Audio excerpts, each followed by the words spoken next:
Assalamualaikum warahmatullahi wabarakatuh. Bismillahirrahmanirrahim. Alhamdulillah, puji dan syukur kita panjatkan kehadirat Allah Subhanahu wa taala atas nikmat dan karunia yang telah diberikan kepada kita. Dan tak lupa semoga salawat dan salam senantiasa tercurahkan kepada junjungan kita Nabi besar Muhammad sallallahu alaihi wasallam, kepada keluarga dan para pengikutnya yang setia hingga akhir zaman.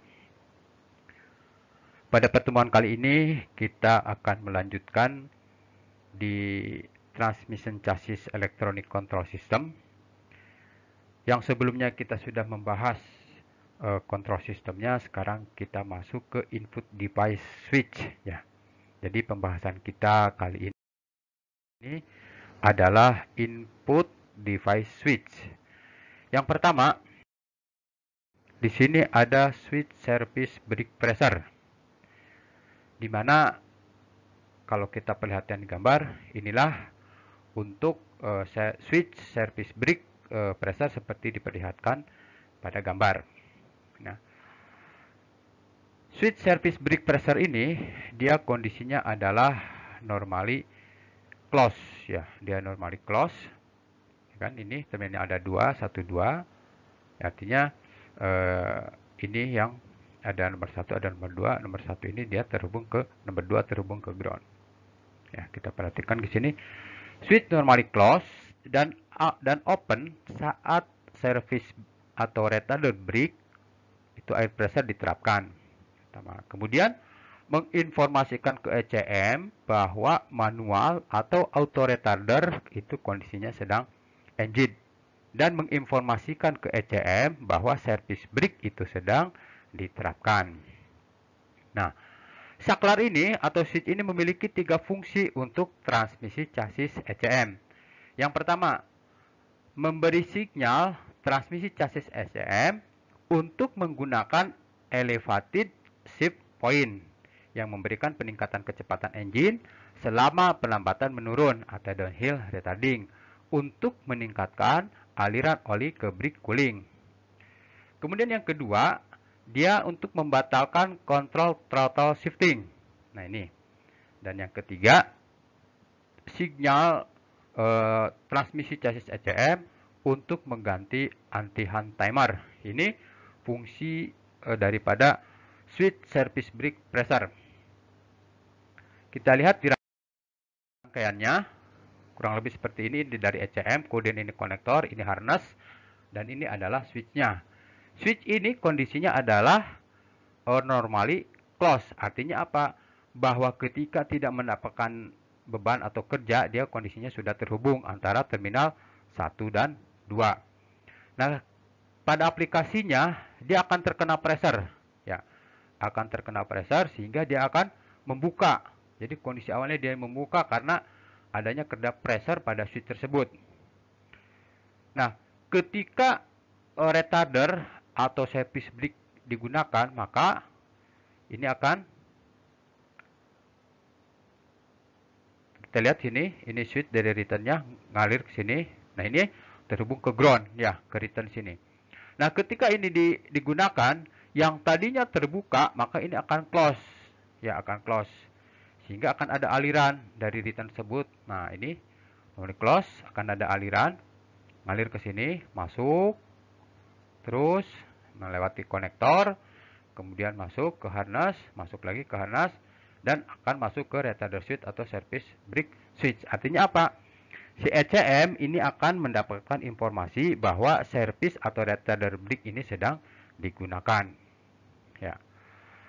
Kemudian yang kedua ada switch parking brake pressure. Ya.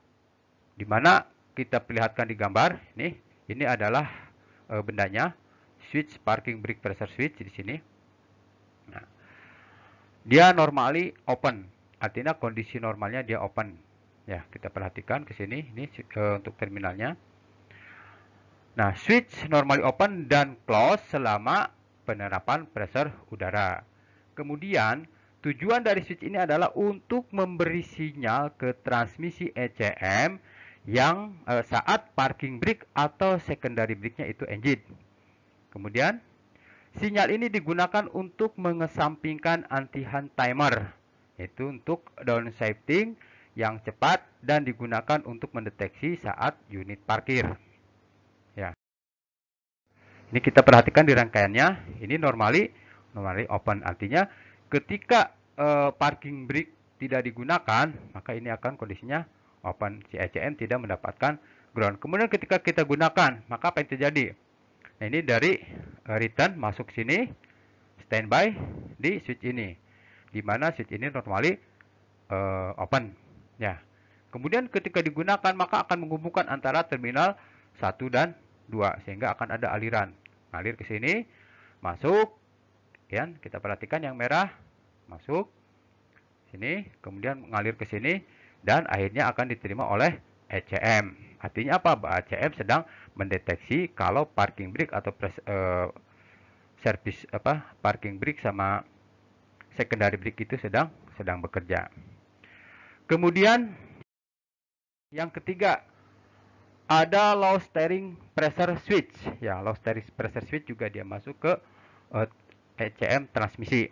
Nah, terminalnya ada 3. Ya, terminalnya ada 3. Kita perhatikan sini. Ya, ini letaknya, ya, lokasinya seperti terlihat pada gambar.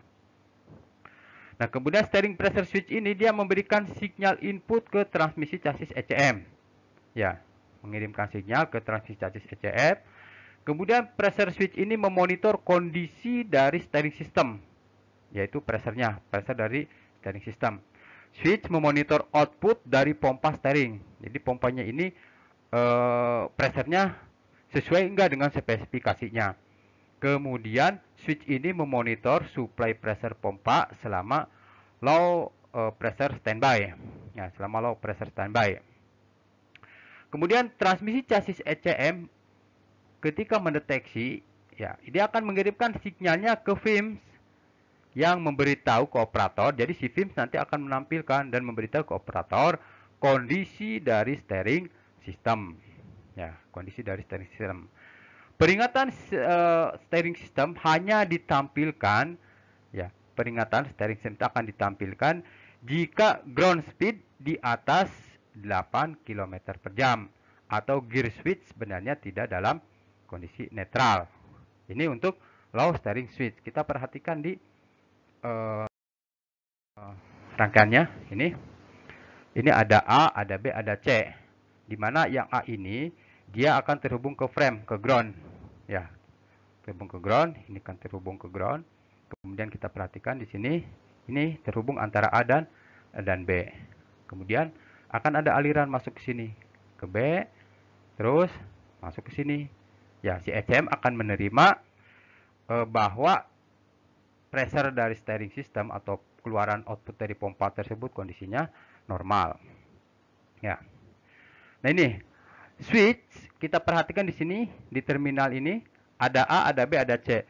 Switch akan menghubungkan antara A dan C ketika pressure-nya di bawah 203 plus minus 20 PSI. Artinya apa? Si ECM mendeteksi bahwa kondisi pressure di steering system itu kondisinya low. Nah, kemudian switch akan terhubung antara A dan B ketika pressure-nya lebih dari 275 atau 275 PSI. Artinya si ECM mendeteksi kondisinya dalam kondisi normal. Kemudian berikutnya ada switch transmisi loop filter. Ya, switch transmisi loop filter. Nah, ini letaknya seperti dilihat pada gambar. Nah, kondisinya adalah normally open. Ya, normally open. Nah, dia normally open. Kemudian dia akan memberikan sinyal ke ECM. Kemudian teruskan ke FIM yang menginformasikan ke operator bahwa kondisi dari loop filter itu buntu ketika terjadi masalah. Nah, kemudian selama operasi normal, switch akan menghubungkan ground ke sirkuit. Artinya ketika kondisi pressure-nya normal di sini, ya, kondisinya normal loop filter, maka terminal ini akan terhubung, ya, dan menghubungkan ground ke sirkuit atau ke sistem, sehingga si ECM pun akan menerima informasi bahwa kondisinya normal. Ya. Nah, sehingga ECM membaca bahwa kondisinya normal. Kita perhatikan ke sini, lihat gambarnya. Rangkaiannya ini ECM-nya, kemudian ini ada konektornya, dan sini ada harness-nya. Ini ada switch-nya ya, switch transmisi loop filter. Nah, dia ini dari ground verify atau memverifikasi, ground verifikasi masuk ke sini, standby di switch ini. Jadi si ECM akan memverifikasi bahwa switch ini bekerja ketika terhubung ke sini. Tas masuk ke sini kan, normally open ini kan akan terhubung. Sehingga ketika terhubung, di mana kondisinya normal, ini akan mengalir ke sini. Tak, masuk ke sini, kemudian masuk ke terminal 1. Ya, terminal 1. Kemudian dia akan masuk ke transmisi loop ECM di sini. Ya, ini masuk ke ECM. Si ECM membaca bahwa kondisinya normal. Nah, ketika kondisinya tidak normal, artinya pressure-nya filternya buntu, maka pressure akan berkurang sehingga si switch ini akan terbuka kembali. Sehingga akan terjadi fault dan si operator akan tahu. Nah, kemudian kita masuk ke switch transmisi charging filter. Ya, letaknya seperti terlihat pada gambar. Ini. Nah, dia normally open, ya, normally open juga. Kemudian switchnya normally open. Nah, dia akan memberikan ke ECM, ya, itu diteruskan ke VIM yang menginformasikan ke operator charging filter kondisinya buntu. Nah, kemudian selama operasi normal, switch ini akan menghubungkan ground ke sirkuit, ya, ke sirkuit, sehingga ECM membaca bahwa kondisi dari transmisi loop filter di sini, ya, kondisinya normal, tidak terjadi kebuntuan. Kita perhatikan pada gambar yang ada ini. Nah, ini dia terhubung ke frame, ya, ke frame, ke frame. Kemudian ketika kondisinya normal, nah ini akan terhubung sehingga akan ada diteruskan di sini dari ground masuk sini, ngalir ke sini, masuk, ngalir ke sini, terus masuk ke sini. Nah, sehingga transmisi charging filter switch dia mendapatkan informasi kondisi daripada charging filter tersebut. Ketika terjadi kebuntuan, maka apa yang terjadi? Ini akan terbuka kembali sehingga ECM tidak mendapatkan informasi. Berarti apa? Si mekanik harus melakukan perbaikan atau mengganti filter tersebut. Kemudian berikutnya ada switch start, ya, key start switch di sini. Ini ada beberapa terminal key start switch. Nah, ini di sini ada 1, 2, 3, 4. Ketika kondisinya on, maka apa yang terjadi? Nah, kita perhatikan di sini, ya. Ini terminal 1 dia terhubung ke main relay. Kemudian pada terminal 2 dia terhubung ke engine shutdown. Nah, yang 4 ini dia terhubung ke power atau baterai. Sementara yang ketiga dia akan terhubung ke ECM sini untuk mengetahui bahwa kondisi operator itu akan melakukan start. Nah, kita perhatikan di sini. Nah, ngalir situ. Ngalir, yang lihat yang warna kuning. Ngalir masuk ke sini. Masuk ke 3. Masuk. Nah, key start switch ECM akan mendeteksi, ya. Nah, key start switch ini ada sebuah input ke ECM, kemudian menginformasikan ke ECM bahwa operator ingin melakukan start engine. Ya, kemudian ECM menginisiasi neutral start function. Nah, ini selama kondisinya key start switch ini sedang bekerja, si ECM akan mendeteksi. Karena apa? Karena di sini ada sinyal yang diterima dari key start switch tersebut. Ya. Nah, kemudian ada switch position transmission gear, di mana posisinya terletak di sini seperti ditunjukkan pada gambar. Ya, transmisi gear switch ini memberikan sinyal input ke transmisi chassis ECM. Kemudian input transmisi gear switch ini juga disebut dengan input actuator gear, terdiri dari 6 kabel. Ya, dari 6 kabel. 5 dari 6 kabel itu memberikan kode ke transmisi ECM. Nah, ini kemudian setiap kode Ya, setiap kode itu untuk setiap posisi transmisi gear switch. Jadi kodenya unik ini untuk setiap kabel tersebut. Kemudian setiap posisi transistor gear switch itu menghasilkan 2 dari 5 kabel yang mengirimkan sinyal ground ke transmisi ECM. 3 kabel lainnya itu akan terbuka. Ya, jadi sekali lagi, setiap posisi transmisi gear switch itu akan menghasilkan 2 dari 5 kabel yang mengirimkan sinyal ke ground. Ya, jadi setiap bekerja seperti itu. Dia akan mengirimkan kabel tersebut 2 ke ground. Kemudian sepasang kabel ground unik ini di setiap posisi gigi. Dan kabel keenam adalah kabel ground verify yang normally ground, artinya ground verify ini kondisinya kondisi normalnya dia terhubung ke ground. Ya. Nah, kenapa dia kondisi normalnya terhubung ke ground? Jadi kabel ground verify ini digunakan untuk memverifikasi bahwa transmitter gear switch itu terhubung ke transmisi chassis ECM. Ya. Kabel ground verify itu memungkinkan transmisi ECM untuk memberikan antara hilangnya sinyal transmisi gear switch dan kondisi di mana transmisi gear switch berada di antara posisi penahan gigi. Ini yang harus teman-teman perhatikan. Kita lihat di berikutnya. Nah, switch jenis ini adalah jenis Hall effect. Dia menggunakan catu daya sebesar 24 volt yang sama yang digunakan untuk memberi daya kepada ECM transmisi. Nah, perhatikan di sini. Nih, ini adalah switch-nya, kemudian ini ECM-nya, ini ada konektor, dan di sini adalah sensornya ya. Ini ada sensornya di sini. Kita perhatikan ke sini, ya. Nah, ketika yang A ini, maka yang satu terhubung masuk ke ground verify, ya, ground verify, ini. Nah, masuk ke satu ini ground verify untuk memverifikasi bahwa gear switch ini sedang bekerja. Kemudian ini dia masuk ke frame. Jadi groundnya ada 2, masuk ke frame, ini masuk ke ground.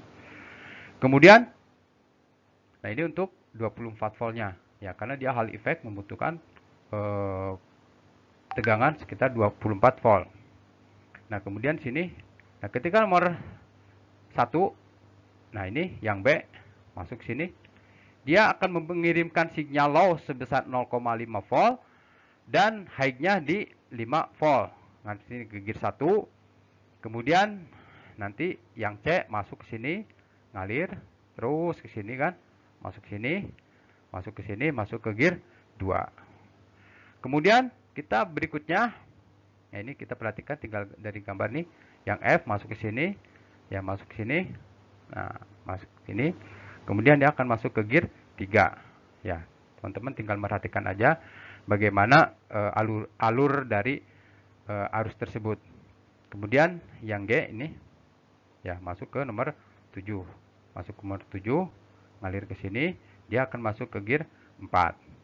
Kemudian yang nomor 8 masuk ke sini, ya kan? Masuk ke gear 5. Ya, ini dari sensor akan mengirimkan sinyal ke ECM.